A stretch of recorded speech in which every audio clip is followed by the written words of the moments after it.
house is not just brick and mortar.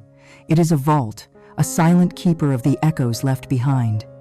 It holds every whisper, every argument, every secret, and every scream. And in the grandest houses, within the oldest families, the walls are not built to keep intruders out. They are built to keep the darkness in. The Sinclair estate in Greenwich, Connecticut, was such a house.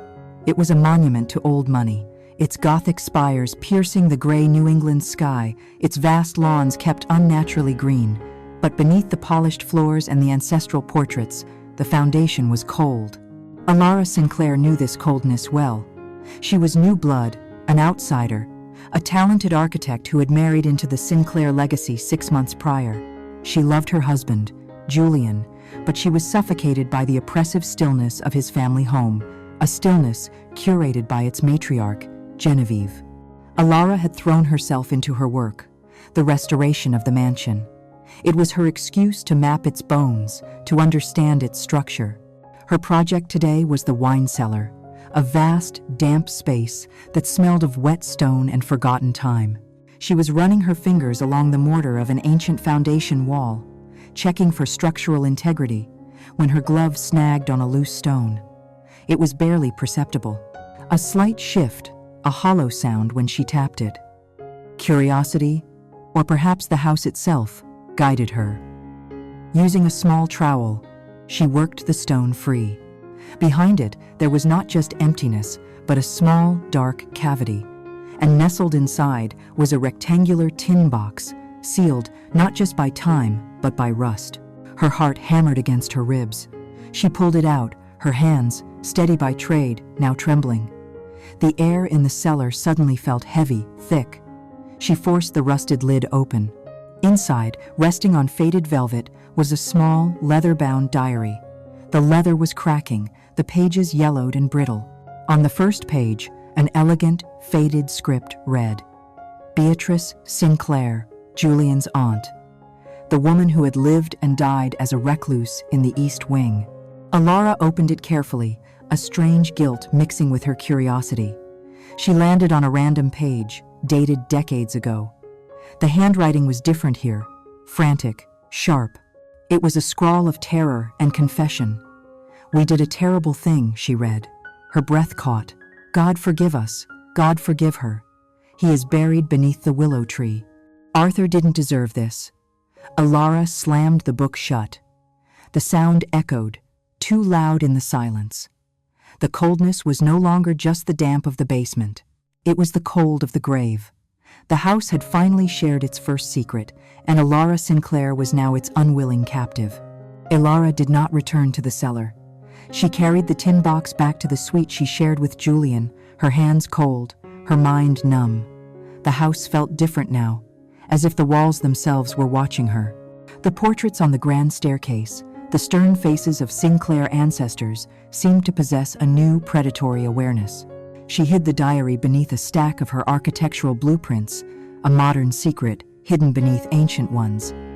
But the book had a weight, a gravity that pulled at her mind, and the words echoed, "Buried beneath the willow tree." That evening, dinner was served precisely at 8. Punctuality was not a request in the Sinclair house, it was a commandment. At the head of the impossibly long mahogany table sat Genevieve Sinclair, the matriarch. She was a woman carved from ice, beautiful in a severe, preserved way that defied her age. Her silver hair was coiled in a perfect, intricate knot, and her eyes, the color of a winter sky, missed nothing. Genevieve did not raise her voice, she did not need to. Her power was in her stillness, in the precise, deliberate way she lifted her wine glass, in the quiet disappointment that could wither a servant, or her own son. She represented the unyielding, suffocating force of old money, where reputation was the only currency and tradition was a weapon. Julian Sinclair, Alara's husband, sat to his mother's right. He was the dutiful heir, handsome, and possessing a gentle warmth that seemed entirely absent from the rest of the cold estate. It was this warmth, this seeming kindness, that Alara had fallen in love with. But she had come to learn, in the 6 months of their marriage, that Julian's warmth was like that of a winter Sunday, bright, but offering no real heat. He was a man living in his mother's shadow, trapped by a legacy he was too weak to carry, yet too terrified to abandon. He was the personification of complicit silence. He saw the subtle barbs his mother aimed at his wife. "Lilies? Ilara?" Genevieve commented, gesturing to the centerpiece Ilara had chosen. "A bit funereal for a Tuesday, don't you think?" Ilara felt the familiar, dull flush of heat on her neck. "I thought they were elegant, Genevieve." "Of course you did, dear," Genevieve replied, her smile a thin, sharp movement of the lips that did not reach her eyes. Julian saw the tension. He placed his hand on Ilara's knee beneath the table, squeezing it gently. It was not a gesture of defense. It was a plea, the same plea he always made. "Stay quiet. Endure it. For me." Ilara was the anomaly in their world. She was not of their blood. She was a modern woman, an idealist, an artist who believed in truth and structure. And in the Sinclair house, truth was fluid, and the structure was rotten. Later that night, long after Julian's breathing had deepened into sleep beside her, Ilara retrieved the tin box. The house was silent, but it was an active, listening silence. The air was thick with the weight of 30 years. She opened the diary of Beatrice Sinclair. Beatrice, the family ghost. Julian had only mentioned her once. Aunt Beatrice was delicate, he had said, his voice distant. She never really left the house, especially not after my father died. Ilara now understood that delicate was the Sinclair word for traumatized. She began to read, and the house's oppressive stillness was finally given a voice. The first pages were filled with the lonely musings of a sensitive woman, entries of poetry, observations of the garden, a deep, palpable melancholy. But then the date, October 31st, 30 years ago, the night of the annual Sinclair Harvest Ball. "Arthur Vance arrived tonight," Beatrice wrote. "He was not invited. He was loud, and his eyes were wild." Ilara paused, her blood running colder. She knew that name, Arthur Vance. He was the cautionary tale, the official Sinclair disgrace. He was Julian's father's business partner, the man who had, according to Sinclair lore, skillfully embezzled a fortune from the family company and fled to South America, never to be heard from again. Beatrice's frantic script told a very different story. "He was looking for Richard," she wrote. "Richard Sinclair, Julian's father, the patriarch who had died of a sudden, massive heart attack less than a year after this very night. Arthur was drunk, shouting in the foyer. He was yelling about fraud, about stolen patents. He said Richard had ruined him, stolen his life's work, and that he would, in turn, ruin the Sinclairs. He would expose everything." Beatrice described hiding in the alcove off the main library, too frightened to move, watching through a crack in the door. Richard came in from the study. He tried to calm Arthur, to quiet him. But Arthur was enraged. He was a man with nothing left to lose. He lunged at Richard, grabbing him by the lapels. Ilara's hand was shaking, the brittle page rattling softly in the quiet room. Richard yelled, Beatrice continued. He shouted for Arthur to get out of his house. He grabbed the heavy brass poker from the fireplace, the one with the eagle's head. Arthur laughed. He called Richard a coward, a thief who hid behind his wife's money. He spat at him. And then Richard shoved him. Just one hard, desperate push. Ilara read the next words, her own breath catching in her throat. It happened so fast. Arthur stumbled backward. His foot caught on the edge of the large bearskin rug. He fell. His head hit the corner of the marble hearth. There was a sound, a wet, final, sickening sound, and then, just silence. Arthur didn't move. Richard just stood there, the poker still in his hand, staring at the body. He was whispering, "No, no, no. He hadn't meant to do it. I know he didn't." The next entry, written just an hour later, sealed the family's fate. I must have screamed, because the library door opened, and she walked in. Genevieve. She was still in her glittering ball gown, pearls at her throat. She did not gasp. She did not cry. She simply looked at Richard, who was weeping on the floor. She looked at Arthur, who was gone. And then she looked at me, hiding in the shadows. Ilara read the final line on the page, a line that defined the woman who now ruled this house. Genevieve's eyes were like steel. She locked the library door. She said, "Beatrice, go to your room and lock your door. Richard, stop sniveling. You are a Sinclair. Now, go and get the groundskeeper. We have work to do." Ilara closed the book, the leather cover feeling like dead skin. The official story, the embezzlement, the escape to Europe, it was all a lie. A complete, cold, calculated fabrication crafted by Genevieve to protect her husband, to protect the Sinclair name. Julian's father, Richard, was a killer, and his mother, Genevieve, was the architect of the cover-up, the willow tree. Ilara rose from her chair and walked to the massive bay window. She looked out, across the vast, moonlit lawn, to the enormous, ancient weeping willow that stood near the property line, its branches drooping low, as if heavy with the secret it kept. The house was not just a vault, it was a tomb, and she was sleeping next to the son of the man who had committed the murder, and the woman who had buried it. Sleep did not come to Ilara. She waited, the diary a block of ice in her lap, until the first sliver of gray dawn light cut through the heavy drapes. And then, she read on. Beatrice's diary was no longer the journal of a recluse. It had become the testimony of a hostage. She detailed the hours that followed the murder, the hours when the house held its breath. Beatrice wrote of Genevieve locking her in her room. "You are hysterical, Beatrice. You will be silent," Genevieve had commanded, her voice as flat and final as a closing coffin. From her window, Beatrice had watched. She heard the scraping sounds from the garden, a rhythmic, terrible digging. She saw the loyal groundskeeper, Mr. Thorne, a man who had served the Sinclairs for 40 years, arrive with a shovel and a wheelbarrow. His face was grim, but obedient. Beatrice wrote of the smell of wet earth and brandy. Genevieve had forced a glass of brandy into Richard's shaking hand, not for comfort, but for sedation, for control. She managed him, Beatrice wrote, the ink slightly smeared, as if by a tear. She managed the sin. They wrapped Arthur's body in an expensive Persian rug from the study. Ilara paused, horrified. She knew that rug. It was in the sitting room, the one Genevieve was so proud of. No, Beatrice clarified. She didn't even care about the rug, she noted, a detail that seemed to horrify her as much as the death itself. She just said, "It will decompose with him." She chose the oldest, most worn one. They took him to the willow, the oldest tree on the property, its roots deep, its branches a perfect curtain. They buried him there, 8 feet down, and by the time the sun began to rise, the earth was smoothed, the sod replaced, the sin watered into the ground. Mr. Thorne was sent away with a bonus that would buy his silence for life, and Richard, broken and drunk, was sent to bed.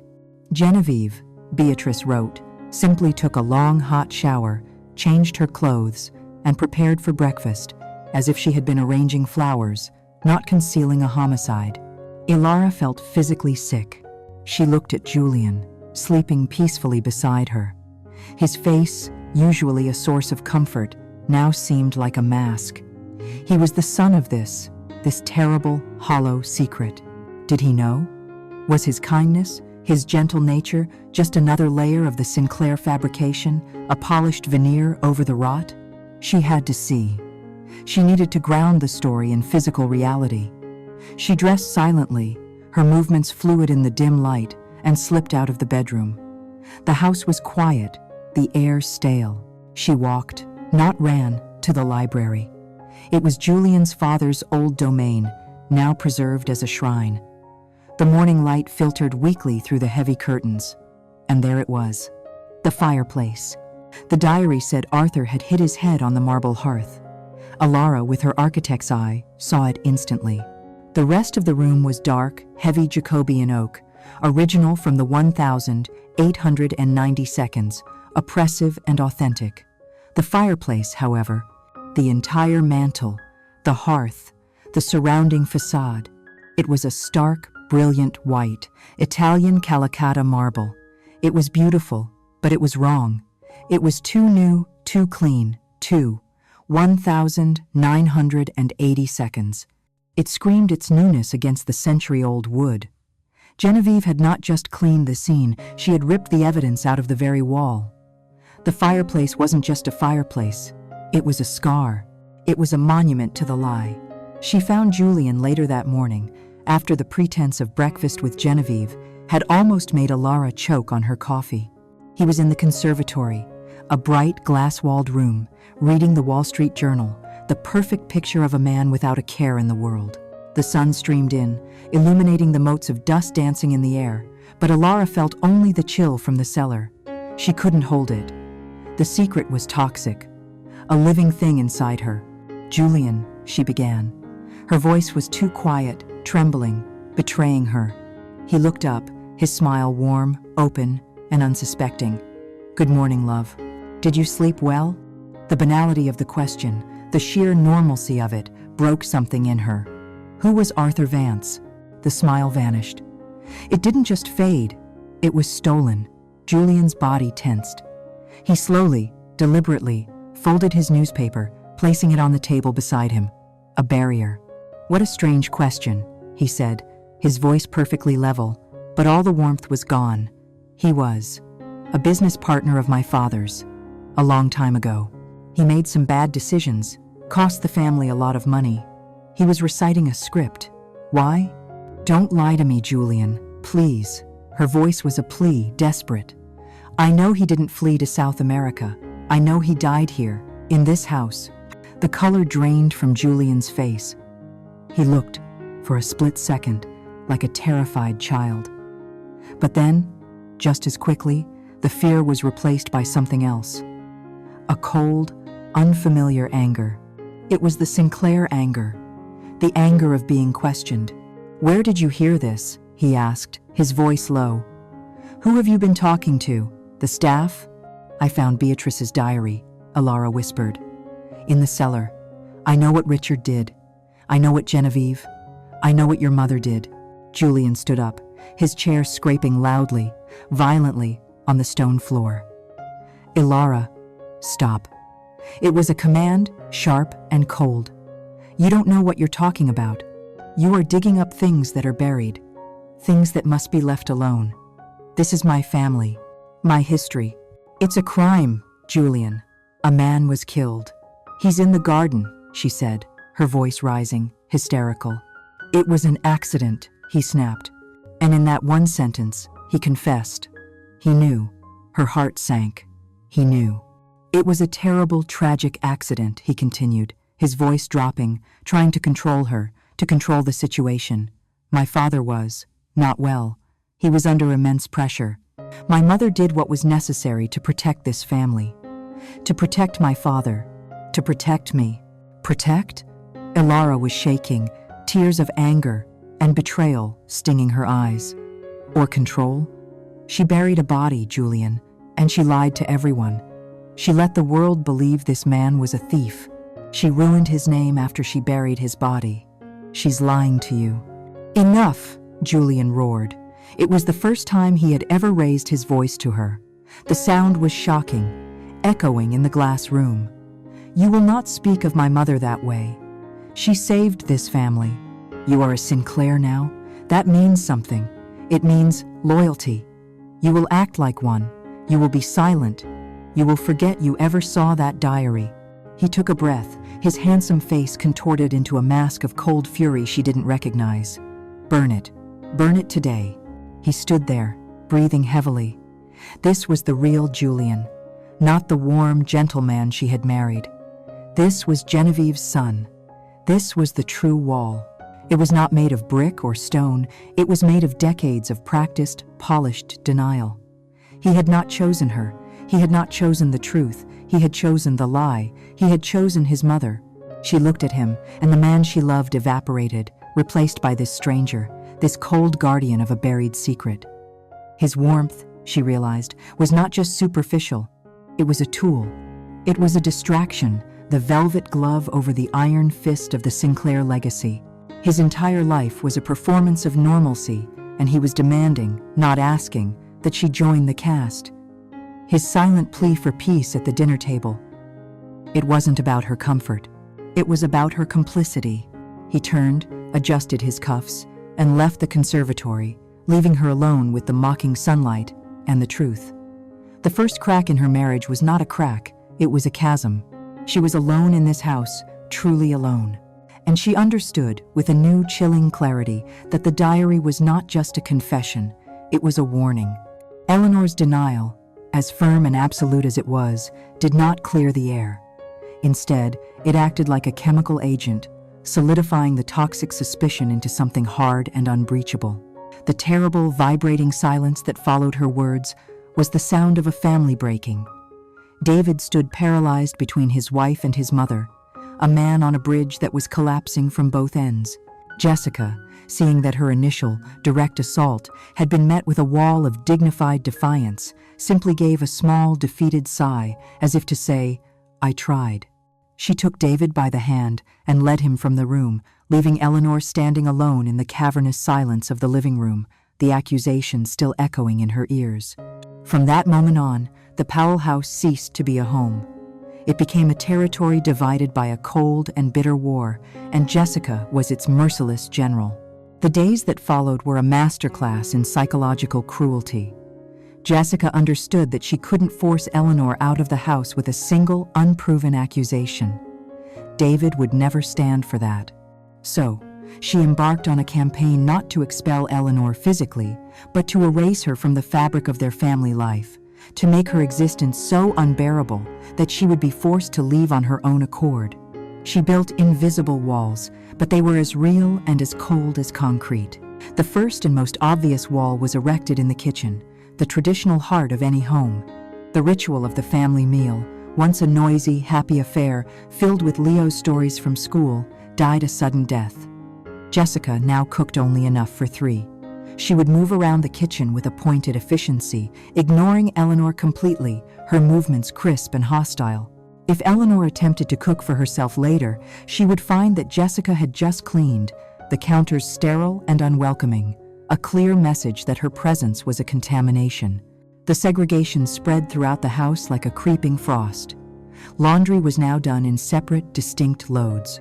Jessica would speak to David about Eleanor, as if she weren't even in the room, her voice carrying a tone of strained patience one might use for a difficult child. "David," she'd say, while Eleanor sat reading just a few feet away, "could you please ask your mother if she plans on using the living room television tonight? I'd like to watch a movie with Leo without distractions." Every sentence was a small cut, every action designed to reinforce Eleanor's new status as an outsider, a burden, a problem to be managed. But Jessica's cruelest and most effective strategy was the wall she built between Eleanor and Leo. Their bond had always been Eleanor's greatest source of joy, a pure and uncomplicated love that served as a balm against the subtle chill from her daughter-in-law. Jessica knew this, and she targeted it with surgical precision. One afternoon, Leo, bursting with excitement over a drawing of a spaceship he had made, ran toward his grandmother to show her. "Grandma, look, it has laser cannons," he shouted with glee. Before he could reach her, Jessica intercepted him, swooping in with a bright, false smile. "Oh, sweetie, that's amazing. Let's show it to Daddy when he gets home," she said, gently steering him away. She glanced at Eleanor over her shoulder, her eyes cold. "Let's give Grandma some quiet time. Her mind is very tired lately, and we don't want to confuse her." To a 10-year-old boy, the words were confusing but authoritative. To Eleanor, they were a dagger to the heart. She was being recategorized in her grandson's mind, shifted from beloved grandmother to a fragile, pitiable figure who needed to be handled with care, or worse, avoided entirely. David, meanwhile, floundered in the miserable new reality of his home. He hated the suffocating silence, the separate meals, the way his wife and mother orbited each other like hostile planets. He was a man who craved peace, and the absence of it was a constant, grinding stress.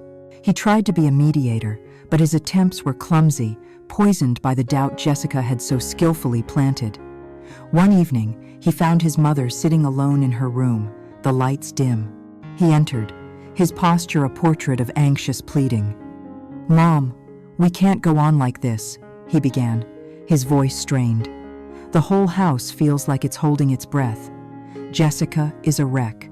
She's barely sleeping." Eleanor simply looked at him, her silence an invitation for him to say what he really meant. He faltered, then pushed on, his words revealing the true nature of his concern. Are you absolutely certain you didn't just decide to put the money somewhere safer? Maybe a safety deposit box you opened and forgot about? Or maybe it's tucked away in one of your old cedar chests upstairs?" He saw the flicker of pain in her eyes and rushed to soften the blow, but only made it worse. "It's okay if you did, Mom, really. We all get forgetful. Your memory. Well, it's not what it once was, and that's perfectly normal. Nobody's blaming you. We just need to find the money. If you could just try to retrace your steps from that day for me." The words crushed Eleanor. He was not on a quest for the truth. He was on a quest for a resolution, any resolution, that would placate his wife and restore the peace in his house. He was gently, lovingly, asking her to accept the role of the confused, senile old woman to solve his marital problems. He was asking her to sacrifice her own integrity for his comfort.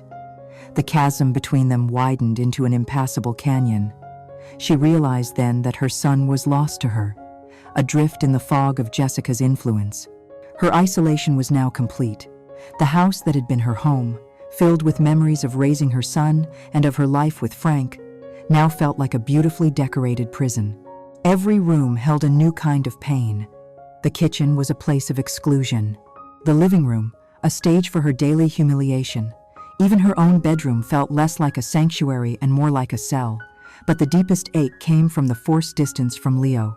She would hear his laughter from the other side of a closed door, and her heart would physically hurt. She'd see him playing in the backyard from her window, a small, vibrant figure in a world she was no longer allowed to fully enter. Jessica had successfully severed her from her two greatest loves, her son's trust and her grandson's presence. Sitting there, in the dim light of her room, stripped of her dignity, her role, and her family, Eleanor felt a profound and terrifying loneliness. She had hit the bottom. There was no one coming to vindicate her. David, her beloved son, would continue to plead with her to confess to a crime of senility she did not commit. Jessica would continue her relentless campaign until Eleanor was nothing more than a ghost haunting the hallways of her own home. She could either fade away, accepting the pathetic role they had assigned her, or she could fight. For 68 years, she had been a creature of peace and quiet endurance. But as the saying goes, do not mistake silence for weakness. In the chilling solitude of that room, a new feeling began to stir within Eleanor's heart, displacing the sorrow. It was a cold, hard, unfamiliar feeling, but she recognized it instantly. It was resolve. Jessica had built walls to imprison her, but she had made a critical mistake. She had given her quiet, forgotten mother-in-law nothing left to lose. And a person with nothing left to lose is a person who can do anything. Genevieve's threat was meant to be the final word, the slamming of a door, the locking of a crypt. But she had fundamentally misjudged her daughter-in-law. She mistook Ilara's idealism for weakness, her sensitivity for fragility. That threat, "Do not disturb the dust," was not a deterrent. It was a catalyst. The revelation that Genevieve had felt relief at her own husband's death, that she had viewed the broken, alcoholic man she had framed as merely a weak link. It shifted everything. This was no longer about protecting a family legacy or the tragic secret of an accidental death. This was about a predator. Genevieve was a predator who had consolidated her power, eliminated witnesses, and built her immaculate life on the bones of her victims. Ilara now knew she was not just living with a liar, she was living with a monster. She could no longer just know the truth, she had to prove it. The diary was Beatrice's word, the ramblings of a delicate woman, as Genevieve would surely paint her. The fireplace was circumstantial, an architect's fussy observation. She needed the body. She needed to disturb the dust that Genevieve had so violently, so arrogantly, warned her against. Her landscaping and restoration project was the perfect, pre-established cover. She had already budgeted for a full survey of the grounds. Now, she would simply start, near the willow. She made the call. Not to a local landscaping company, who would surely have loyalties to the Sinclairs, but to a geophysical survey team from 2 states over. The company specialized in archaeological assessments and unmarked grave detection. She told them, a precise and plausible professional lie, that she was concerned about an old, unmarked septic system, or a forgotten well near the ancient tree, and needed to know the soil integrity before proceeding with new terracing. She arranged for them to arrive at dawn on a Wednesday, a day she knew Julian and Genevieve had an all-day foundation luncheon in New York City. Her luck ran out. The night before, at another silent, hollow dinner, Genevieve announced, "The luncheon has been postponed. Such a bore. The keynote speaker has the flu. It seems we will have a quiet day at home tomorrow." Ilara's blood ran cold, but her face remained impassive. "What a shame," she said, her voice perfectly even. It was too late to cancel the team. It was now or never. The morning was cold, a thick, oppressive fog clinging to the lawns. It felt appropriate. The white, unmarked van of the survey team rolled quietly up the long service drive at 7 a.m.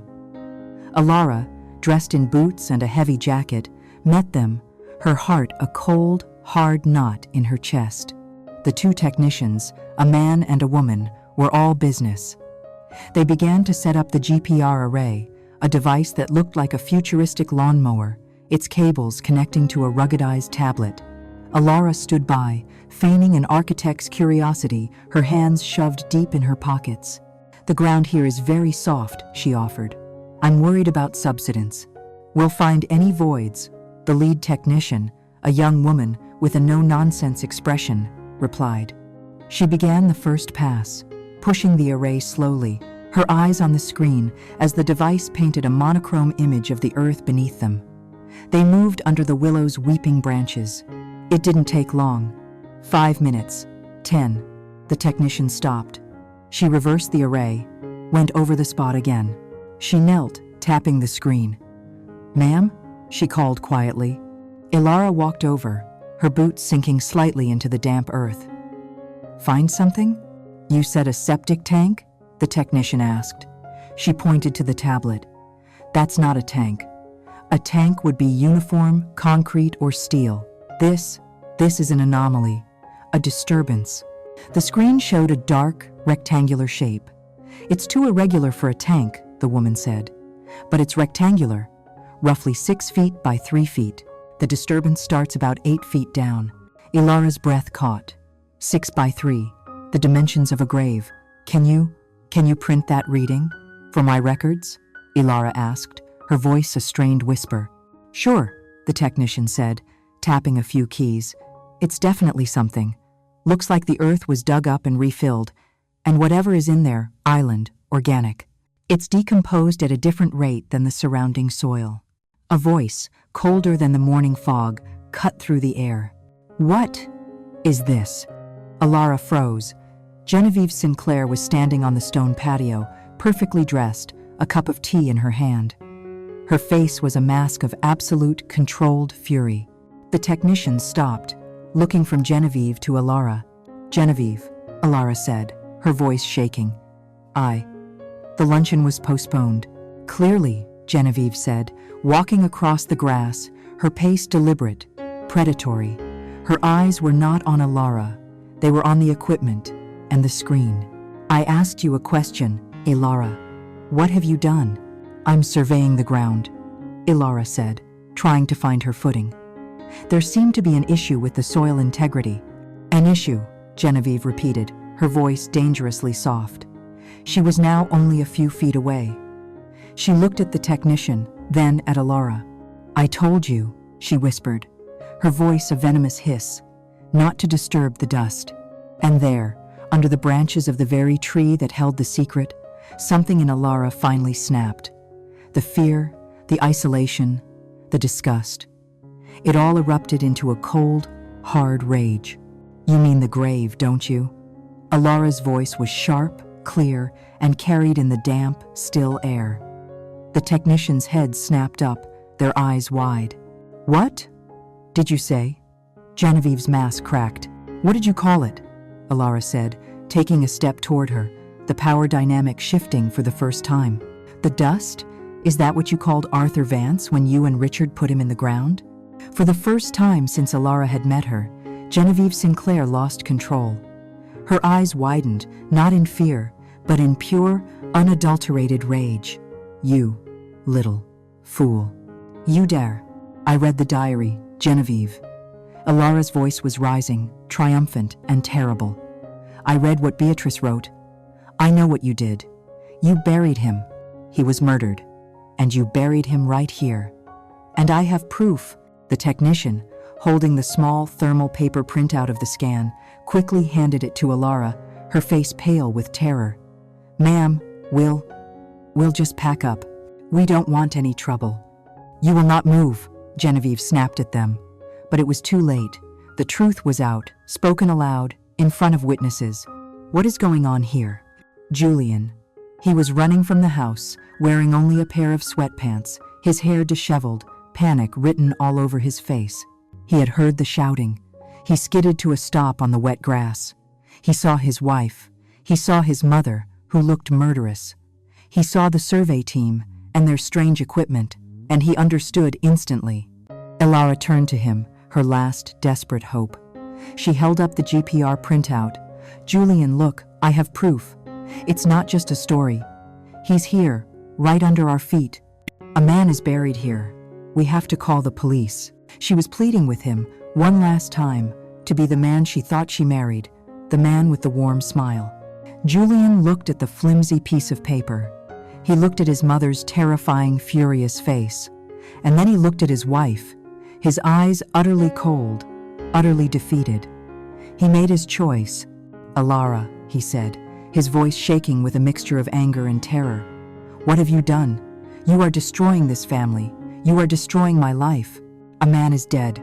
Julian, he was murdered." "A man has been dead for 30 years, he shouted back, his face contorted. "What does it matter now? This is our home. This is my mother. She's a criminal. She covered it up. She's my mother," he roared, the full-throated Sinclair fury finally emerging, the fury of a weak man pushed too far. He snatched the printout from Alara's hand. "Get off this property," he yelled at the stunned technicians. "Now, get out." He grabbed Alara's arm, his grip bruising, inhuman.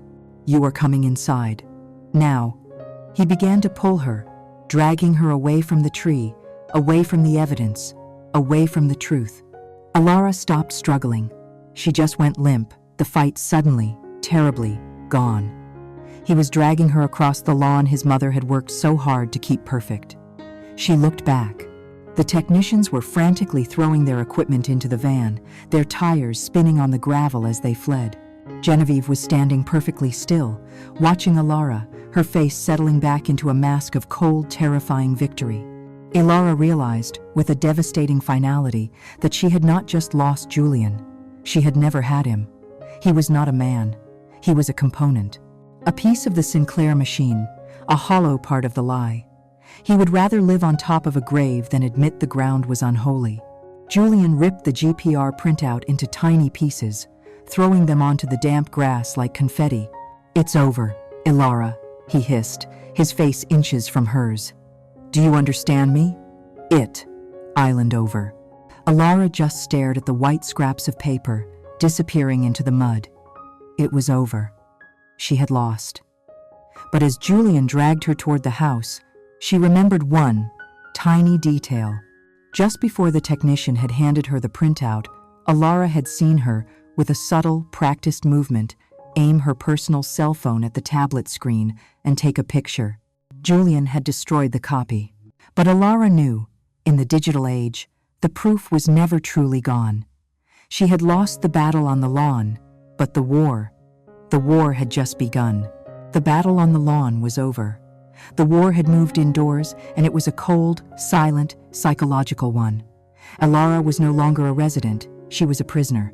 Her car keys had gone missing from the bowl by the door. Her personal cell phone, the one Julian knew about, had suffered a terrible accident when Julian, in his new, clumsy, on-purpose nervousness, had spilled an entire glass of water on it. But Alara had been meticulous. The phone Julian had destroyed was a decoy. Her real phone, the one with the high-resolution photos of Beatrice's diary and all her research, was safely hidden in the false bottom of her architectural sample case, along with a backup battery. Julian, The gentle, warm man she had married was now her jailer. He was a stranger. He had moved into a guest room at the far end of the hall to give her space, he had claimed. In reality, it was to absolve himself of the duty of comforting the woman he was helping to imprison. He was polite to her in front of the diminishing staff, a hollow, terrifying courtesy. But his eyes were chips of ice. He treated her not as a wife, but as a traitor, a bomb that had failed to detonate and must now be managed. Alara noticed, with a chill, that the lock on her bedroom door had been subtly changed. The antique mechanism was gone, replaced with a modern, high-security lock. It now had a keyhole on the outside. Genevieve was omnipresent, a silent, victorious shadow. She no longer bothered with passive-aggressive warnings. The time for subtlety was over. She was in total, absolute control. "You look so pale, Alara," she would say at their silent, agonizing breakfasts, where the clinking of silverware was the only sound. "Perhaps you should rest. Stay indoors. The air is so unpredictable." It was a command, not a suggestion. Alara was being watched. Every call she made on the house landline was surely monitored. Every website she visited on the house computer was, she had no doubt, tracked. Her marriage was not just dead, it had been a phantom, a lie from the start. But Genevieve, like Julian, had underestimated her. Alara was not a fragile Sinclair heir, bred for obedience. She was a modern woman, an architect. She knew about firewalls, about encryption, and about burner phones. During her one supervised trip to her studio to gather materials, a trip she had to beg, for she had secured a cheap, prepaid device.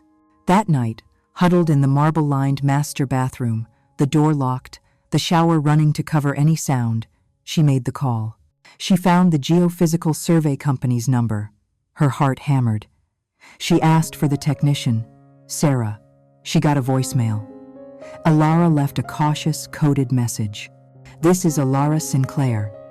From the Greenwich site. I was impressed with your work on the soil integrity issue. I believe there was a billing discrepancy I need to discuss. Please call me back on this number." It was a desperate long shot. 2 agonizing, silent days passed. Alara went through the motions, a ghost in the hostile house. Then, the burner phone, hidden in her boot, vibrated. She ran to the bathroom, turned on the taps. "Hello? This is Sarah." The voice was low, cautious. "I figured you might call. That was the weirdest and shortest site visit I've ever had. That woman, your mother-in-law? She's powerful," Alara said, her voice trembling with relief. "Sarah, the printout. The one my husband tore up. Did you?"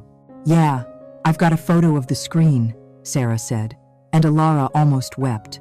"My boss told me to delete it. He got a call from a Sinclair lawyer threatening to sue the company for trespassing and emotional distress. He was terrified.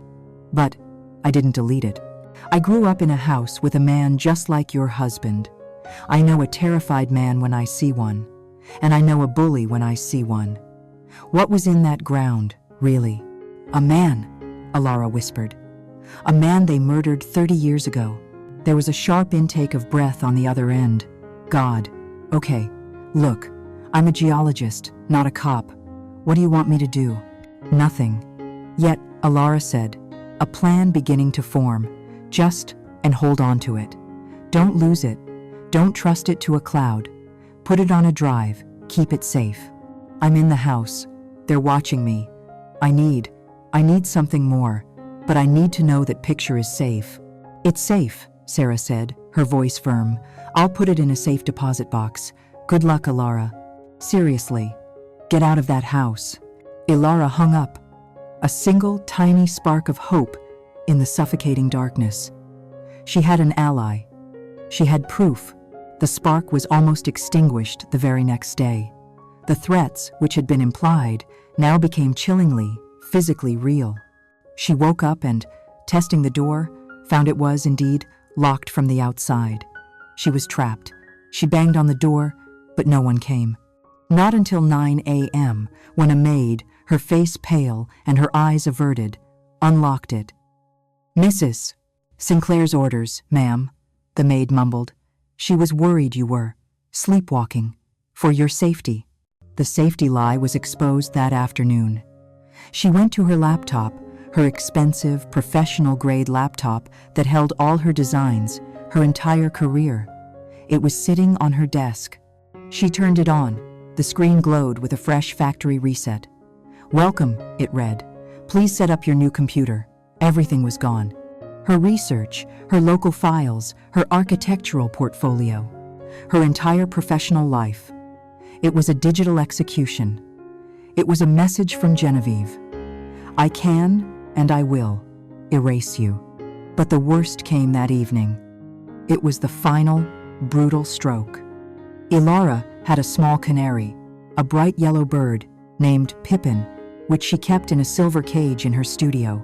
It was the one living, cheerful thing in the house, a small piece of life that belonged only to her. She went to feed it. The cage door was open. The bird was gone. She searched, frantic, her heart pounding with a new, specific dread. She returned to her bedroom, and she found it. It was placed carefully, almost artistically, on her white silk pillow. Its tiny, bright yellow neck had been cleanly and expertly broken. Ilara didn't scream. She was beyond that. She just stared, the cold invading her bones, a deep, cellular cold that had nothing to do with the weather. This was the Sinclair way.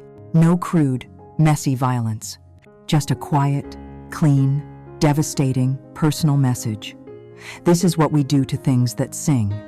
This is what we do to pretty, caged things that try to escape. That night, locked in her room, this time by her own choice, the dead canary in a box at her feet, Ilara knew she was running out of time. Genevieve was not going to let her live, not with this knowledge. She would be unstable. She would have a tragic accident. A fall from the roof she was inspecting, or a sleepwalking, tumble down the grand staircase. She had to find the real truth, something so toxic, so undeniable, it would destroy Genevieve completely. She pulled out her hidden phone and looked at the diary photos again. She had been reading them for what they said. Now, in her desperate, cold clarity, she read them for how they were written. She was an architect. She understood the nuance of a line, the pressure of a stroke. She looked at Beatrice's normal entries, the poetry, the sad notes about the garden. The handwriting was elegant, flowing, but with a slight, emotional tremor. Then she looked at the entries about her deep loneliness, her sadness. The handwriting there was more erratic, the letters sloping downward, the ink sometimes blotting. It was the writing of a woman in genuine distress. And then, she looked at the key entry, the one describing the murder, the one that framed Richard Sinclair. Richard grabbed the heavy brass poker. He shoved him. His head hit the marble hearth. Ilara zoomed in, her fingers trembling. The handwriting, it was different. It was too perfect. It was stiff. It was trying to look frantic, but it wasn't. The letters were uniform, precisely spaced, as if written slowly, with great concentration. It lacked the chaotic, downward-sloping energy of Beatrice's real emotional entries. It was deliberate. It was a performance. Ilara's blood ran cold for an entirely different reason. She had been so focused on the content of the lie, that Arthur fled, that she had accepted the diary's story, that Richard killed him, as the absolute, objective truth. But what if it wasn't?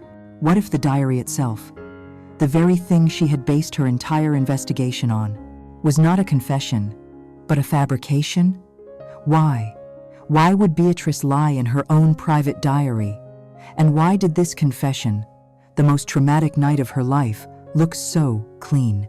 The dead canary on the pillow was not an end. It was a declaration of war. Genevieve and Julian had made a critical, arrogant mistake. They believed that by destroying her career, locking her door, and killing a helpless, symbolic animal, they had broken her.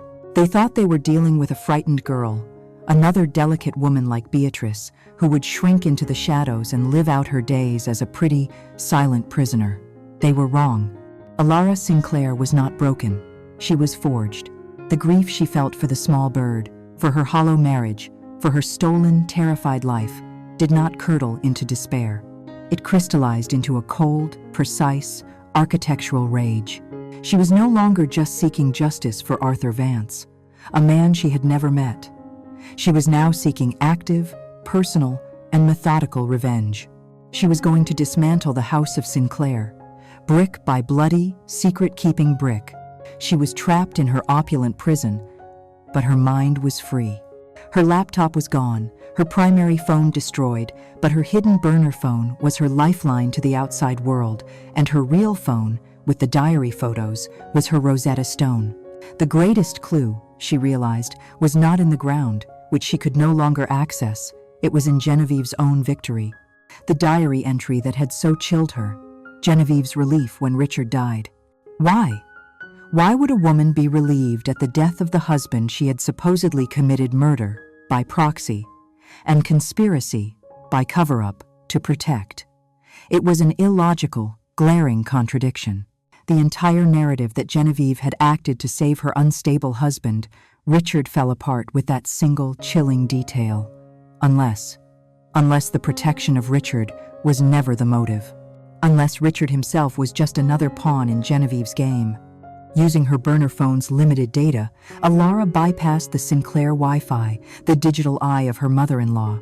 She dug again, but this time she ignored the business records. She started searching the local Greenwich and New York Society archives, wedding announcements, engagement notices. She typed in Genevieve Sinclair, but then deleted it. She needed her maiden name. A quick search of Genevieve's foundation work provided it. Genevieve Royal. A name that dripped with the same cold, old money entitlement. She searched Genevieve Royal and Arthur Vance. The results were buried deep, not in the New York Times, but in the Greenwich Local Gazette, a scanned social clipping from 1983, a full year before she married Richard Sinclair. An engagement announcement. It is with great pleasure that Mr. and Mrs. Elias Royal announce the engagement of their daughter, Miss Genevieve Royal, to Mr. Arthur Vance, partner at the innovative new firm, Vance Sinclair Technologies. Ilara stared at the tiny, grainy photo. A younger, softer, but instantly recognizable Genevieve, smiling on the arm of the vibrant, intelligent man from the Business Journal.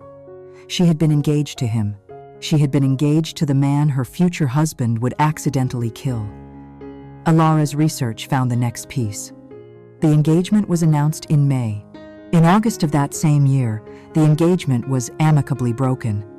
In October, she was engaged to Richard Sinclair. She married him by Christmas. This was not a simple business dispute. This was not a random confrontation. This was a love triangle, a brutal, rapid betrayal. And Genevieve. Genevieve was at the center of it, a black widow moving from one partner to the next, upgrading her position.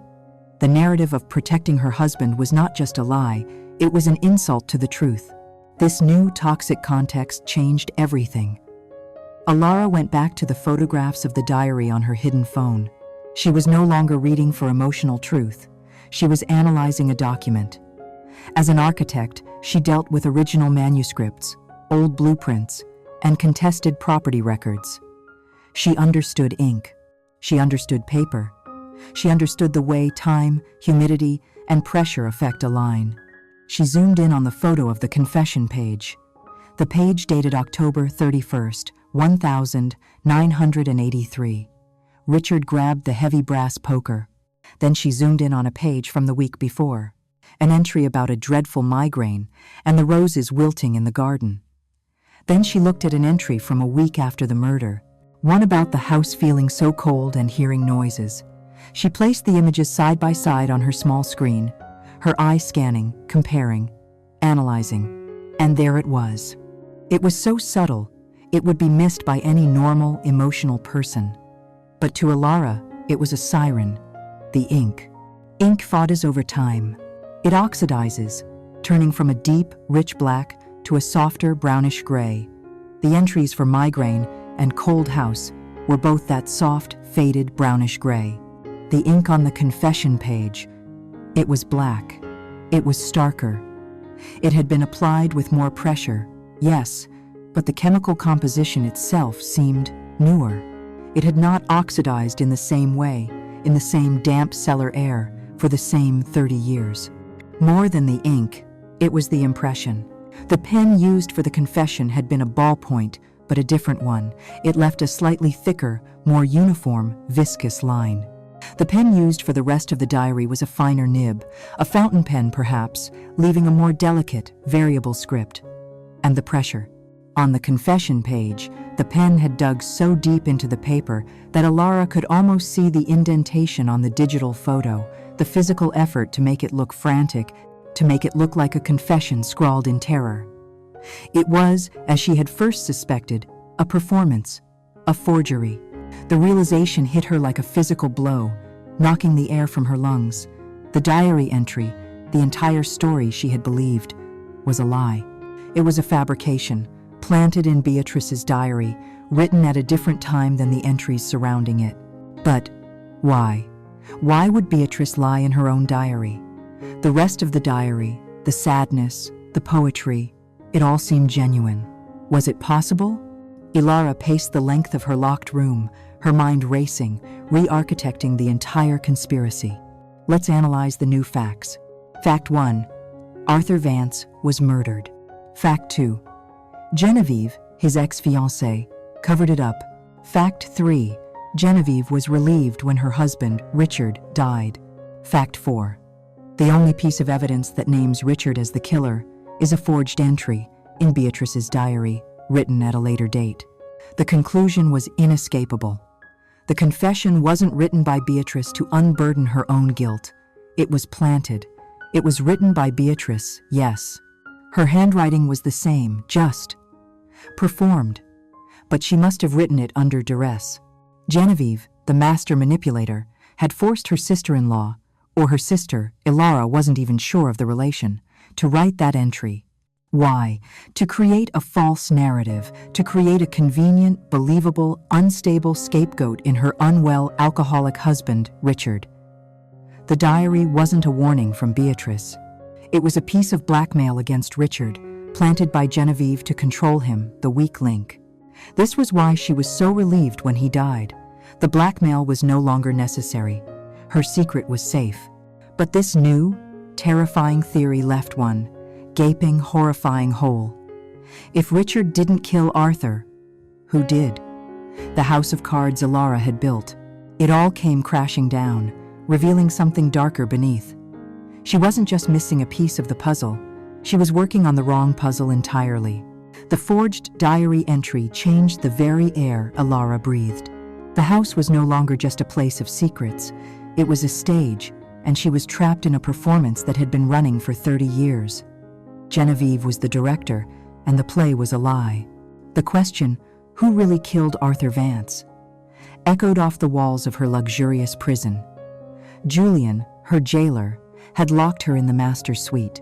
It was the largest, most beautiful room in the house, with soaring ceilings and a view of the cursed willow tree. And as Alara stood in the center of it, a new, chilling thought occurred to her. She remembered a passing comment Julian had made months ago, when they were happy, when the house was just a house. He had pointed to this wing.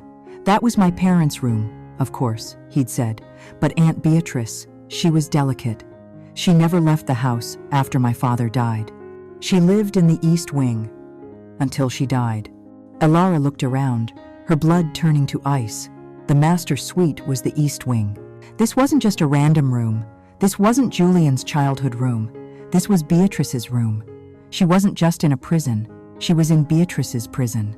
She was sleeping in the very room where the diary's author had lived and died, suffocated by the secrets Genevieve had forced upon her. The room, which had seemed opulent, now seemed functional. A beautiful, gilded cage. Alara's architect's eye, no longer distracted by grief, but sharpened by rage, began to truly see. She was not just a restorer. She was a forensic investigator, and this was her dig site. If Beatrice had lived her life here and died here, knowing Genevieve's treachery, she would not have left the fake diary as her only testament. She would have hidden the truth. But where? Alara began her search. She was methodical. She was an architect. She understood structure. She saw what normal people missed. She started with the fireplace, checking for loose stones. Nothing. She checked the heavy, built-in mahogany bookshelves, tapping the back panels. Solid. She ran her hands along the intricate 19th-century wainscoting that circled the room. She tapped, listening. Solid, solid, solid, hollow. It was behind the heavy velvet drapes, near the north-facing window. A single, 4-foot panel. It looked identical to the others, but the sound was wrong.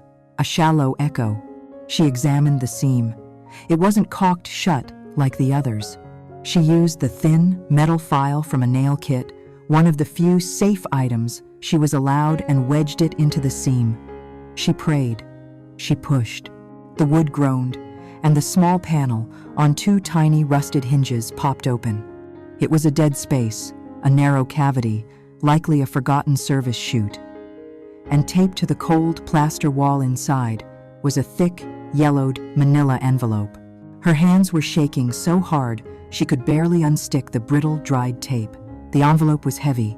It was addressed to no one, and yet, to her.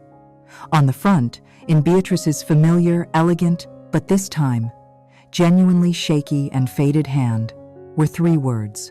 To the one who finds this. "I found it, Beatrice," Alara whispered, tears welling. "I'm here." She pulled out the contents. It was not a diary. It was a letter, 10 pages, front and back, written on thick, watermarked Sinclair stationery. The ink was the faded, brownish gray of true age. This was it. This was the truth. To the one who finds this, the letter began. "I cannot rest. I cannot die with the lie that Genevieve forced upon me. She made me write in my diary. She stood over me, her hand on my shoulder, and she dictated the words. She made me frame Richard. But Richard, for all his many sins, was not a killer. He was just a drunk, a fool, a pawn in his wife's game. The diary you may have found, the one in the cellar, it is a lie. This is what happened on October 31st, 1983. Alara sat on the floor, her back against the wall, and read the true story of that night. Beatrice, it turned out, was Richard's sister, not Genevieve's. She had always been the delicate one, the quiet Sinclair, a poet, a recluse in a family of sharks. She was overshadowed by her ruthless, bombastic brother Richard and his new, terrifyingly cold and brilliant wife, Genevieve. And she had been in love. Secretly, hopelessly, and painfully in love with Arthur Vance. "He was the only one who saw me," Beatrice wrote. "Richard and Genevieve treated me like furniture, but Arthur, he would talk to me about poetry. He would ask my opinion on his inventions. He was kind. And I watched as Genevieve captured him, her prize, and then, just as quickly, broke him. She broke him when she dumped him for my brother, for the older, richer, more established Sinclair name, Arthur. He was destroyed. He told me she had not only broken his heart, but that she and Richard were conspiring to steal his patents, the very core of the company. On that night, the night of the harvest party, Arthur had come to the house, just as the fake diary said. But he wasn't just looking for Richard, he was looking for Genevieve. He was drunk, yes, but it was a drunk of profound, suicidal betrayal. He was screaming for her in the foyer. "Beatrice," Genevieve had commanded. Pulling her aside, her voice a sharp whisper, her party smile never faltering. "Go to the library, take Arthur in there, keep him quiet, calm him down. I will be there when I have finished with the senator." She was already networking, Alara realized, already building her empire, and she sent her delicate, fragile sister-in-law to deal with an enraged, heartbroken man. Alara read on, her heart pounding. "I went to the library," Beatrice wrote. "I coaxed Arthur inside, promising him Genevieve would come. He saw me, and he just broke. He saw me as a Sinclair, as one of them. He started yelling, 'Did you know? Did you all laugh at me? Did you watch as she and your brother plotted to ruin me?' I tried to calm him, I swear I did. But he was too far gone. He grabbed a decanter of brandy from the sideboard and threw it at the wall. It shattered. He was screaming that Genevieve and Richard had stolen his patents, stolen his life. And then he looked at me. His eyes were so full of pain. "You're all the same," he slurred. "You're all monsters." The next part of the letter was difficult to read, the ink smeared by what Alara knew were tears. He grabbed me," Beatrice wrote. "He grabbed me by the arms, shaking me. Tell me what you knew. Tell me." He was strong, so much stronger than I was. I was terrified. He wasn't just angry. He was gone. He pushed me, and I fell backward against the heavy oak desk. He came at me again, his hands reaching, not for my throat, but just to shake, to hurt. I didn't know what to do. I was screaming, but the music from the party was too loud. I reached back, my hand. It closed on something heavy, the bronze eagle. A statuette, a paperweight from Richard's desk. It was so heavy. He was on top of me, shaking me, screaming. I raised it, and I hit him. I just wanted him to stop. I hit him on the side of the head. He stopped. Instantly, he looked at me, his eyes wide with surprise. And then he just fell. He fell sideways. He didn't hit the hearth. He hit the floor. He was dead. I killed him. Oh God, I killed Arthur. Ilara's hands were numb. Beatrice, quiet, delicate Beatrice, was the killer. It wasn't malice. It was self-defense. A desperate, terrified, tragic act. It wasn't a cold-blooded murder. It was manslaughter. Ilara cried, not just for Arthur, but for this new victim, for Beatrice, the woman who had been forced to carry this. She read the last 2 pages. I ran from the room, screaming, the eagle in my hand, Beatrice wrote. I found Genevieve in the hall, laughing with the senator. I pulled her aside. He's dead. I killed him. I showed her the body. And she, Ilara, the woman reading this, and she did not panic. She did not call the police. She looked at the body. She looked at me, weeping on the floor, and she smiled. The same cold, victorious smile I would see when Richard died. Well, Beatrice, she said, her voice like ice, it seems you are not so delicate after all. Now, listen to me. We are going to fix this. She saw her chance. She knew Richard was in his study, passed out from drinking. She made me help her. We dragged Arthur's body. We dragged him, his feet bumping on the stairs, down the hall to the study. We poured brandy on him, on the floor. She took the fireplace poker, and she put it in Richard's limp, sleeping hand. Then, she made me do it.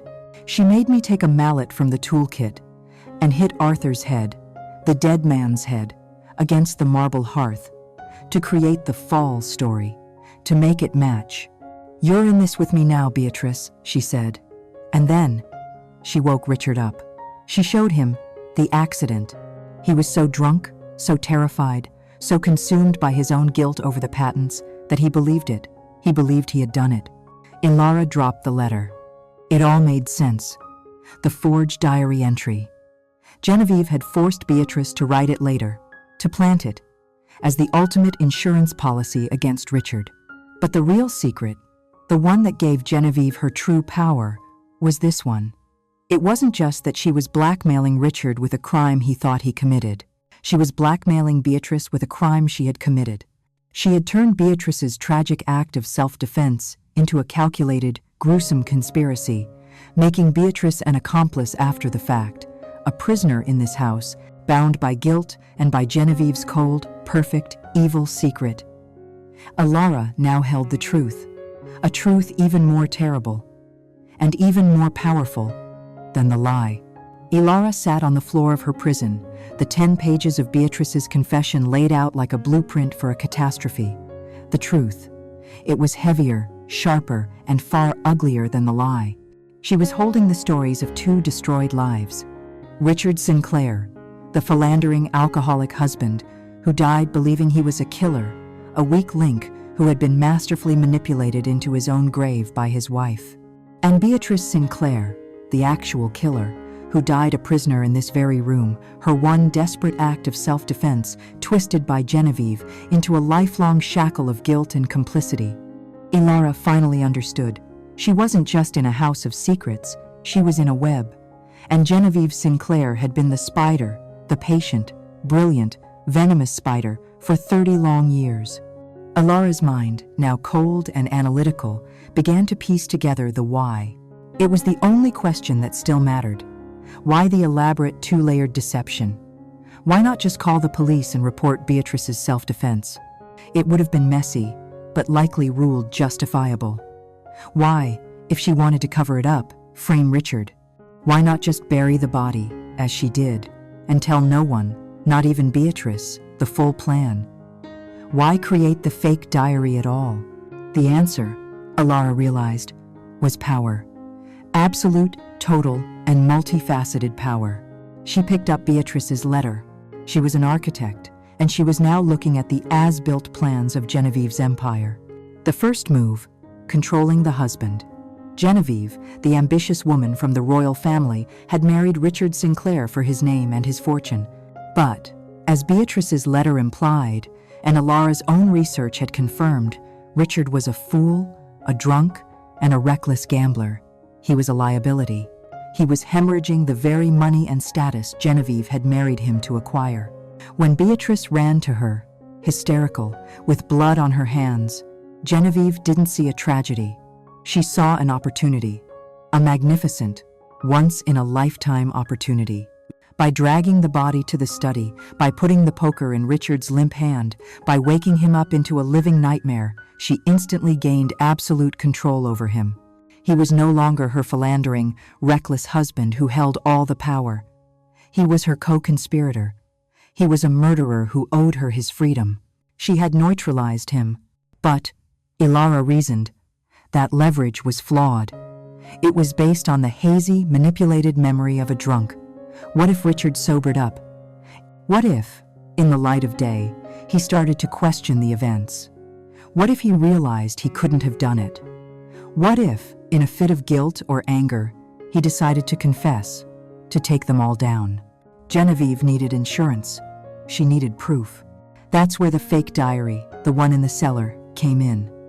It was Genevieve's masterstroke. At some point after the murder, perhaps weeks, perhaps months, she had gone to Beatrice. Ilara could almost hear the cold, reasonable voice. Richard is unstable. We need to protect ourselves. We need a record, our record, of what happened. She had forced Beatrice, her terrified, guilt-ridden, and now thoroughly controlled accomplice, to write that entry, to forge it, to date it October Trentenost. It was the ultimate blackmail tool. If you ever leave me, Ilara could imagine Genevieve saying to Richard, if you ever gamble away another dime. This diary, written by your own loving sister, finds its way to the police. She was a witness. She saw you do it. It was brilliant. Genevieve had insulated herself completely. She had a witness, Beatrice, and physical proof, the diary, of a crime that never happened, all to control the man who was her only obstacle.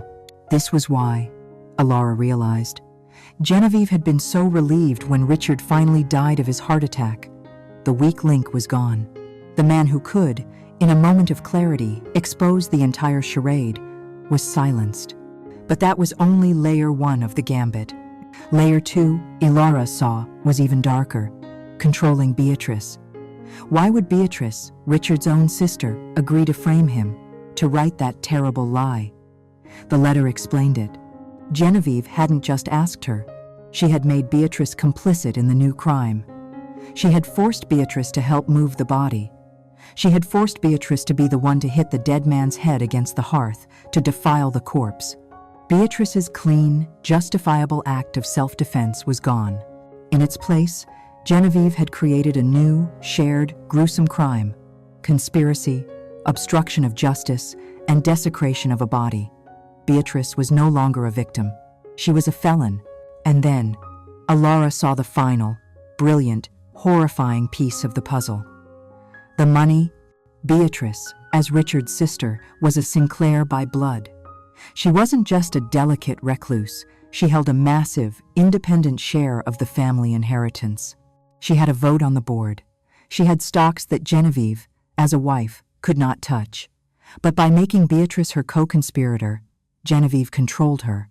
She controlled her vote. She controlled her shares. She controlled her life. She kept Beatrice a prisoner in this very room for 30 years, not just with locks, but with a shared, toxic secret that bound them together. Genevieve didn't just gain control of her husband, she gained control of the entire Sinclair fortune. Ilara finally saw the full portrait of her mother-in-law. Genevieve Sinclair was not a ruthless protector of a family. She was a corporate raider who had staged a 30-year hostile takeover of her own family. She hadn't covered up a murder to protect the Sinclair name. She had leveraged a manslaughter to steal the Sinclair name and all the assets attached to it. She had sacrificed 2 lives, one, Richard, to guilt and an early grave, the other, Beatrice, to a 3-decade prison of silence, all to consolidate her own power. The dead canary on Ilara's pillow. It wasn't a simple, thuggish threat. It was a signature. It was what Genevieve does. She finds the delicate things, the weak links, the singing birds, and she quietly, cleanly breaks their necks, all while hosting luncheons and smiling for the cameras. Ilara stood up. The room was no longer a prison. It was an armory. Beatrice had left her the weapons. Sarah, the GPR technician, had secured the battlefield. She now had the complete, devastating story. She had the lie, the fake diary. She had the truth, Beatrice's letter. She had the physical evidence of the body's location, Sarah's GPR photo, and she had the motive, Genevieve's total, ruthless, and fraudulent consolidation of the Sinclair fortune. She wasn't just going to expose a killer. She was going to expose a blackmailer, a conspirator, and a thief. Genevieve and Julian thought she was broken, a hysterical woman locked away for her own safety. They thought they had erased her, just as they had erased Arthur and Beatrice. They had no idea they had just given her the one thing she was missing, the full, unadulterated, and damning truth. The upcoming Sinclair Family Foundation annual fundraiser, the pinnacle of Genevieve's social and public power, was in 2 days. Genevieve was preparing to celebrate her legacy. Ilara Sinclair, holding the truth in her hand, would make sure it was her execution. The night of the Sinclair Family Foundation fundraiser was the pinnacle of Genevieve's year. It was not just a party, it was a coronation. The house was unrecognizable, scrubbed of its shadows, filled with orchestra music, the scent of expensive perfume, and, Ilara noted with a cold smile, thousands of white lilies. The governor was here. Senators, the titans of finance and industry, old money and new, all gathered to pay tribute to the matriarch of Greenwich, Genevieve Sinclair. She was radiant, a queen of ice in a midnight blue gown, accepting accolades for her charity, her legacy. And on her arm, like a beautiful, broken, and perfectly silent trophy, was Ilara. This was part of the bargain. After the incident with the dead bird, Ilara had, seemingly, broken. She had agreed to behave, to play the part of the loving, supportive daughter-in-law. In return, her door was unlocked, and she was allowed to recover. Genevieve, in her ultimate, fatal arrogance, believed she had won. She was parading Ilara as her latest acquisition, a wild creature she had successfully tamed. She had no idea she was parading a bomb. Ilara smiled, her face an aching mask. She had played her part well. Her real phone was gone, her laptop wiped, but the burner phone had been used. She had contacted Sarah, the GPR technician. "I can't be the one to release it," Ilara had said. "I am unwell, but I am sending you a package. Photos of a forged diary. Photos of a real confession. If you do not hear from me by 10 p.m. on the night of the fundraiser, you are to send that package to the New York Times and the state police. It's my life insurance." But Ilara, the architect, had a second, more immediate plan. She knew this house. She knew the new smart home system that ran the projectors, the sound, the security. And earlier that day, When the A divided by V team was setting up for Genevieve's grand keynote speech, Alara had staged her relapse. She had, in a daze, accidentally spilled an entire tray of champagne flutes, causing a spectacular, diverting crash. In the 5 minutes of chaos, as staff rushed to clean up, she had accessed the presentation laptop. She didn't need a USB drive. She just logged into her own hidden cloud account and replaced the Sinclair Foundation Legacy PPT file with a different file. A file she had named, simply, The Truth PPT. She then logged out. It took less than 30 seconds. It was 8:55 p.m. The guests were being ushered from the gardens into the grand ballroom for Genevieve's 9 p.m. speech. Genevieve herself was on the grand staircase landing, about to make her royal descent. "Genevieve," Alara's voice was soft, but it cut through the din. "May I have a word? Just for a moment." "For luck." Genevieve looked annoyed at the delay, but Alara was playing the dutiful daughter so perfectly. The governor himself was watching. "Of course, dear." Genevieve smiled, a flash of teeth. Alara didn't just step to the side. She led her, purposefully, into the library, the room with the white marble fireplace. The room was empty. "What is it, Alara?" "People are waiting. You are holding up the evening." Alara turned. The broken, fragile mask was gone. Her face was cold, calm, and held a power Genevieve had never seen before. "I wanted to show you something," Alara said. She reached into the bodice of her elegant evening gown and pulled out the folded, yellowed, 10-page letter. Beatrice's confession. "You." Genevieve's voice was a hiss. Her smile evaporated. "Where did you get that?" "She left it for me, Genevieve." "Beatrice. I know what you did. Not just to Arthur, not just to Richard. I know what you did to her." Genevieve's face, for the first time, was not cold. It was ugly with a mottled purple panic. "You, little." "Insane. You didn't just frame Richard," Alara continued, her voice a level, devastating whisper, the orchestral music swelling from the ballroom. "He was just layer one. You found Beatrice after she defended herself from Arthur. You saw your chance. You made her desecrate his body. You made her help you frame her own brother. You blackmailed them both. You, the loving wife and sister, you blackmailed your entire family to steal their money, their shares, their lives. You are a monster. Give me that." Genevieve lunged, her manicured nails like claws. She was no longer a queen. She was a cornered animal. "Mother?" Julian was standing in the doorway. He had come looking for them, nervous, seeing them slip away. His eyes landed on the letter in Alara's hand, on his mother's furious, contorted face. "Julian, thank God," Genevieve snarled, regaining a fraction of her composure. "She's insane. She's off her medication. She's forged this nonsense." "It's not a forgery, Julian," Alara said, her voice heartbreakingly calm. She held the letter out to him. "It's from Beatrice, your father. He didn't kill Arthur Vance. Your Aunt Beatrice did, in self-defense. And she, your mother. She spent the next 30 years blackmailing them both. She let your father die thinking he was a murderer. She kept Beatrice a prisoner in this house until her death.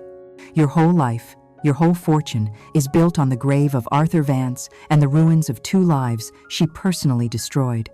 Julian looked at his mother. Her panic, her rage, her inability to form a coherent denial. It was all the confession he needed. "Mother," he whispered, his face ashen. Is it true?" "She's lying," Genevieve shrieked. She lunged again, snatching the letter, not from Alara, but from Julian's numb fingers. She tore it into pieces. "It's over!" she screamed, her voice cracking. "It's over! You have no proof. You have nothing." And from the ballroom, a polite electronic chime. It was 9 p.m., the speech. And now, the MC's voice boomed over the speakers. A woman of vision, a woman of legacy, the heart of this foundation. Mrs. Genevieve Sinclair. Polite applause. A bright white light cut through the ballroom, hitting the massive projector screen above the podium. But it was not the Sinclair Foundation logo. It was a high-resolution, full-screen image of the first page of Beatrice's letter. The title, in her elegant, faded script, was visible to all. To the one who finds this, I cannot die with the lie that Genevieve forced upon me. A collective, audible gasp went through the ballroom. The guests, hundreds of them, all turned from the empty podium to the giant screen. Genevieve, Julian, and Alara heard it from the library. Genevieve froze, the torn pieces of the original letter fluttering from her hand. The slide clicked. The next image, the GPR photo from Sarah's phone. A perfect, clear, 6 by 3 foot anomaly. The caption, which Alara had added, Arthur Vance, the 31st of October 2080. 3. Buried beneath the willow tree. Click. The next slide, the fake diary entry. The one framing Richard Sinclair. Click. The next slide. The real confession, Beatrice's handwriting clear as day. I raised it. And I hit him. I killed him. It was self-defense. Click. The final, devastating slide. Genevieve forced me to help her frame Richard. She smiled. She blackmailed us both. The ballroom was silent for a split second and then erupted.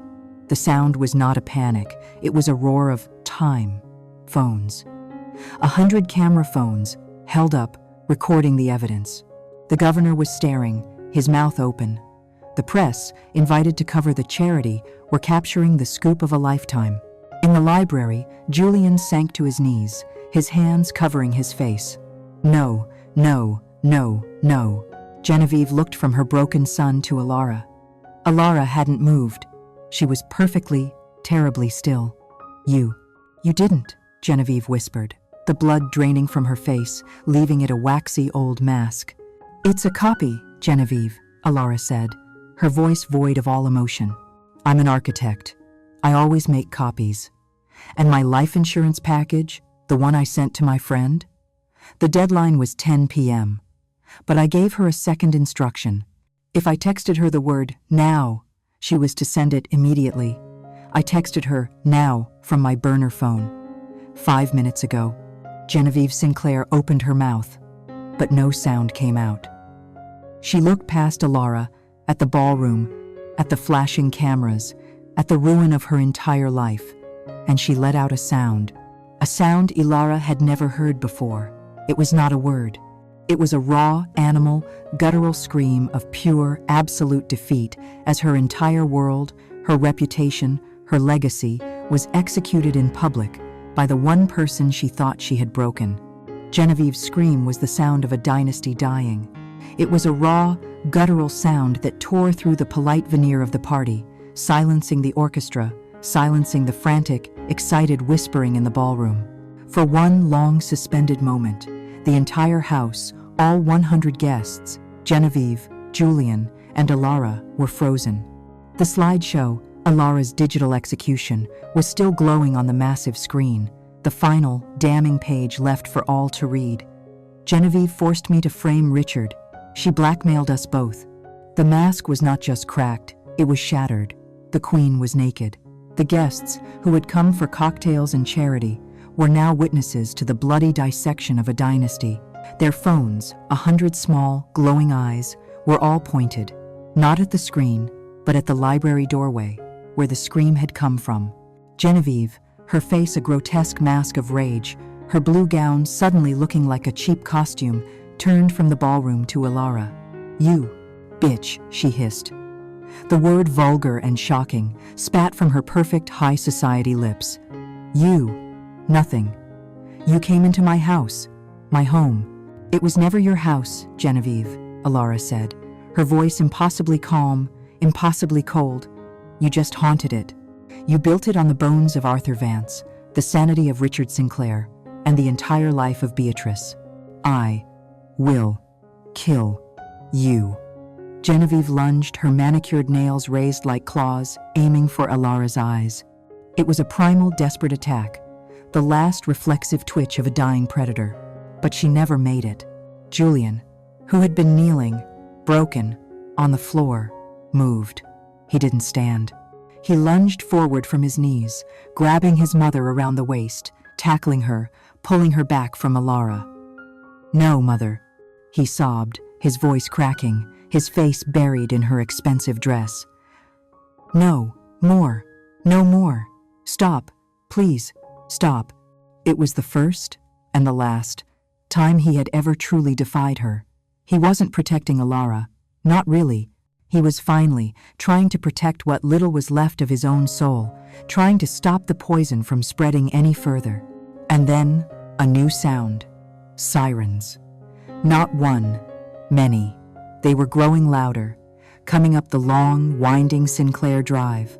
The guests in the ballroom parted, whispering, moving back in a wave of fear and excitement as the blue and red lights washed over the expensive, valet-parked cars in the driveway. The orchestra had, at some point, packed up and fled. The party was over. Two uniformed police officers, followed by a detective in a rumpled trench coat, walked directly into the house, their expressions grim. They had not come because of a noise complaint. They had come because Sarah's life insurance package, sent at 9:05 p.m., had been delivered to the state police cybercrimes tip line. They had come because 30 different 911 calls from the terrified, excited guests had reported a public confession of a 30-year-old murder at the Sinclair estate. The detective strode into the library, his eyes sweeping past the staring, silent guests. He saw Genevieve, now limp, struggling in her son's arms. He saw Julian weeping, a man completely undone. And he saw Alara, standing, calm and untouched, holding the torn pieces of the original letter. "I'm Detective Miller," he said, his voice a gravelly counterpoint to the room's hysteria. "Who is Alara Sinclair?" "I am," Alara said. She held out the pieces of the letter. "This is what's left of the original. But I have copies. I have everything. The forged diary, the real letter, the GPR scans. My friend, Sarah, she sent them to you." "We received them," Miller said, nodding slowly, his eyes assessing her, this calm woman in the eye of the storm. He looked from Alara to Genevieve. "And we have a full excavation team on its way to the willow tree." He turned to his officers. "Ma'am, Mrs. Sinclair, I need you to come with us. We have some questions." The rest of the night was a surreal, cold blur of flashing lights. Not from cameras, but from police cars and white forensic vans. The guests were detained. They were now witnesses. They were huddled in the grand ballroom, giving statements to weary officers, their champagne glasses still half full on the tables. Alara sat on the grand staircase, wrapped in a coarse wool blanket an officer had given her, watching. They brought in massive, portable floodlights. They aimed them at the weeping willow tree, bathing the dark, sacred ground in harsh, artificial light. Under that light, she watched the technicians in white suits begin to work. They dug. It took hours. Alara watched as the fog rolled in, as the technicians worked with shovels, and then with brushes. And then they stopped. A man called out. They had found it. The rotted, fibrous remains of a Persian rug. And inside, the bones of Arthur Vance. The house, the Sinclair house, had finally, reluctantly, been forced to give up its dead. With the quiet, grim confirmation, Detective Miller walked back to Genevieve. She was sitting on a priceless 18th century chair in the foyer, her hair, for the first time, in disarray. She was no longer a queen. She looked small. "Genevieve Sinclair," Detective Miller said, his voice formal, loud enough for the nearby officers to hear. "You are under arrest for obstruction of justice, blackmail, and conspiracy. We'll figure out the exact charges later." They cuffed her. The sound of the metal ratchet, the click, click, click, was deafening in the grand silence of the house. As they led her out, the matriarch, the spider, she looked, for a moment, just like an old, tired, and defeated woman. Her eyes found Alara on the staircase. Alara had expected to feel triumph, a rush of victory, a sense of justice. Instead, she felt nothing, just a vast, cold, empty quiet. The equation was balanced. The debt was paid. The ghosts could rest. Julian was not arrested. He was A victim, in his own way.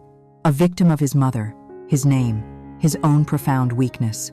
He was still in the library, sitting on the floor, staring at the white marble fireplace, when his mother was led away.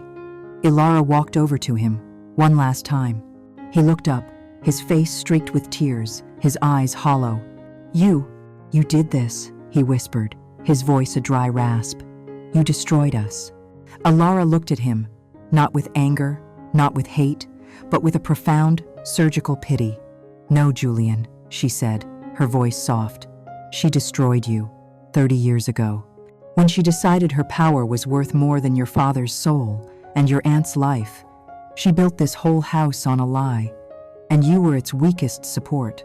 I just turned on the lights." She took off her wedding ring, the massive, flawless Sinclair diamond. It felt, for the first time, heavy. She didn't throw it at him. She just placed it on the floor, next to his hand. "Goodbye, Julian." Ilara walked out of the house.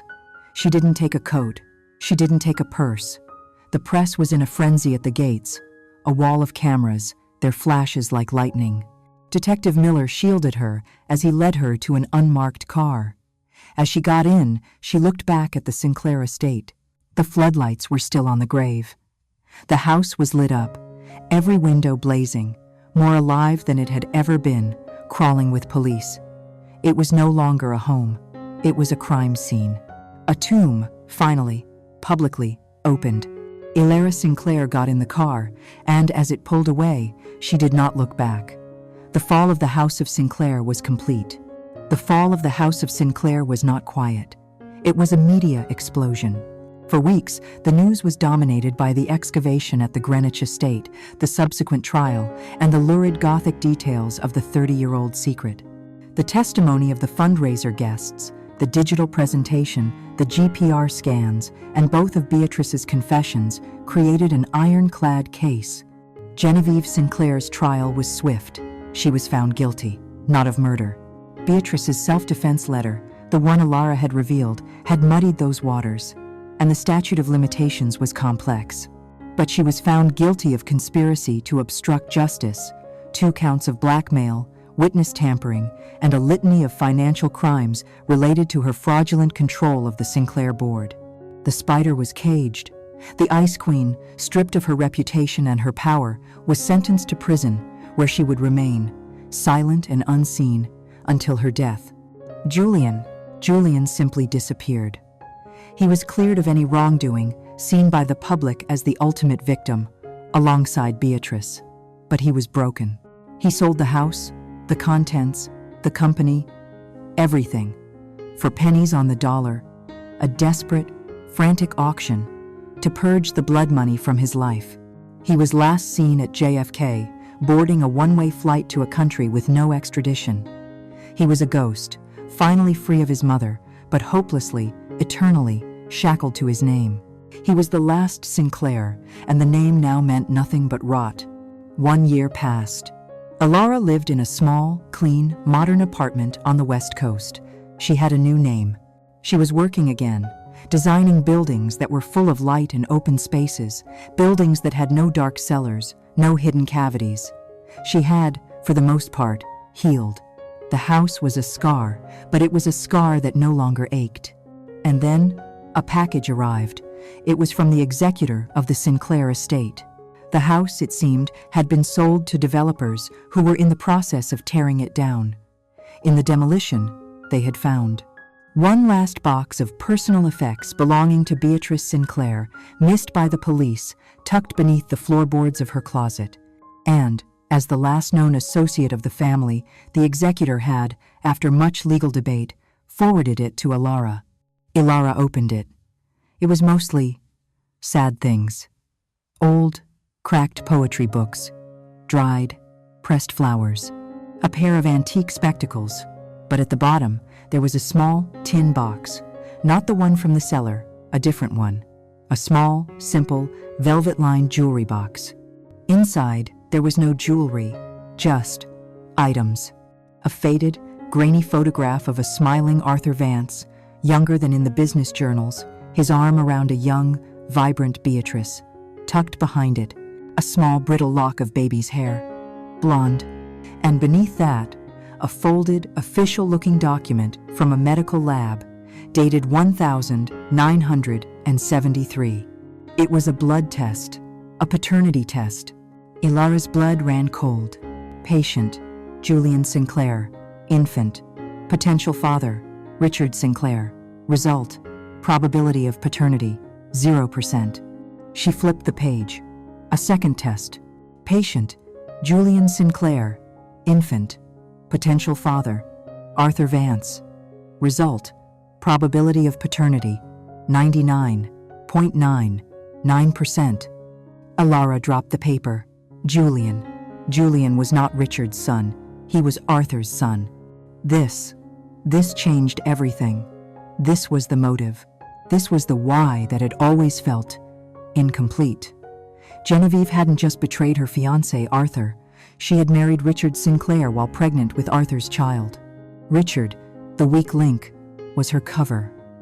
Arthur hadn't come back that night just for money or patents. He had come back for his son. And then she saw it, taped to the bottom of the velvet lining, so small she had missed it. One last, tiny, folded note. Beatrice's hand. This one was not a letter. It was a final, desperate confession, written. Ilara saw, just days before her death, in that room. To the one who finds this, you found my letter, the self-defense story, hidden in the wall. But I must confess, one last time, to God and to you. That too was a lie. A necessary one. I did not kill Arthur. How could I? I loved him. I loved him until my last breath. No, she did. Genevieve. I heard them arguing in the library. He was not drunk, as I wrote. He was cold, sober, and he had the DNA test. He was going to tell Richard. He was going to take Julian. Genevieve, she begged him.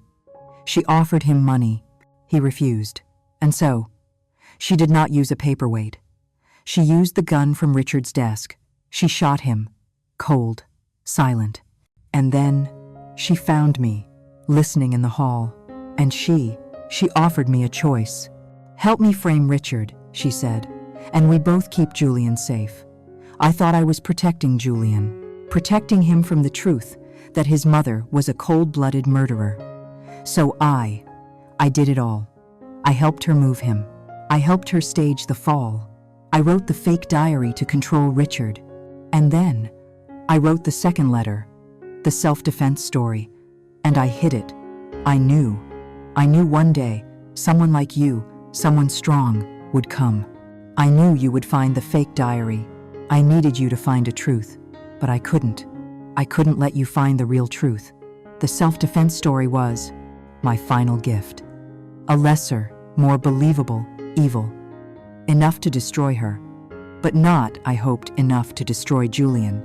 He must never know what she truly island. He must never know she murdered his real father. Please, if you find this, let him live. Ilara stared at the note. The layers. A lie. To cover a lie. To cover a murder. Beatrice's self-defense letter, the one Ilara had used to destroy Genevieve, was just one last, desperate gambit from a woman protecting her nephew. Ilara looked at the DNA test. She looked at the final, terrible confession. Julian was out there, somewhere in the world, broken, but healing, believing his father was a fool and his aunt was a tragic killer. If he learned this, that his mother was not just a blackmailer, but the cold, calculating murderer of his real father, it would not just wound him, it would annihilate his soul. Ilara walked to her fireplace, a modern, clean gas fireplace. She turned it on. She looked at the DNA test and the final note. Sometimes, she whispered, the truth doesn't set you free. It only builds a new and final prison. She dropped the papers into the flame. They curled, turned black, and vanished. The house of Sinclair was gone. The dust was settled. And the last, most terrible secret was finally, truly buried. Do not underestimate the silence of a person who has endured too long. Their final act is not revenge. It is the rewriting of history itself. Thank you for listening. Join us next time for another story.